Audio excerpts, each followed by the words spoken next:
ശുദ്ധിയുള്ള മനസ്സുകൊണ്ട് ലോകത്തെ ഏറ്റവും വലിയ മുത്തഖിയായ തങ്ങൾ ഏറ്റവും വലിയ തെറ്റുകാരായ നമ്മളോടങ്ങാനും വഅലൈക്കും അസ്സലാം മോനെ അല്ലാഹ് രക്ഷപ്പെടുത്തട്ടെ എന്ന് പറഞ്ഞു കിട്ടിയാൽ നമ്മൾ രക്ഷപ്പെട്ടില്ലേ? സലാം മടക്കോന്നാണ് പിന്നെ ഒരു ആശങ്ക. നിങ്ങൾ അസ്സലാമു അലൈക്കും എന്ന് കേട്ടാൽ ആരെങ്കിലും അങ്ങനെ പറഞ്ഞ വെറും വഅലൈക്കും അസ്സലാമിൽ ചുരുക്കരുത്, റഹ്മത്തുള്ളാഹി ആഡ് ചെയ്യണം, ബറകാത്ത് കൂട്ടിച്ചെല്ലണം എന്നൊക്കെ പഠിപ്പിച്ച നേതാവ് മടക്കാതിരിക്കുക. സലാം പറഞ്ഞ നമ്മളെ ഓർമ്മ ഉണ്ടാവുമെന്നാണ് പിന്നൊരു സംശയം. അയ്യേ, നുബുവത്തിന് മുമ്പ് തന്നെ ഇന്നീല അരിഫു ഹജറൻ കാന യുസല്ലിമു അലയ്യ ഖബല നുബുഅസ വഇന്നീല അരിഫുഹു അൽആൻ. നുബുവത്തിന് മുമ്പ് തന്നെ മക്കയിലുള്ള ഊടുവഴികളിലുള്ള കല്ല് ചെല്ലുന്ന സലാമിനെ ഇപ്പോഴും എനിക്ക് പരിചയമുണ്ട്.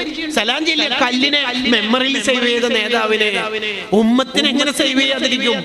പറയണം ആത്മാർത്ഥത്തോടെ, പൊട്ടിക്കരിഞ്ഞുകൊണ്ടുള്ള ഒരു വർത്താനം. അസ്സലാത്തു വസ്സലാമു അലൈക്കും.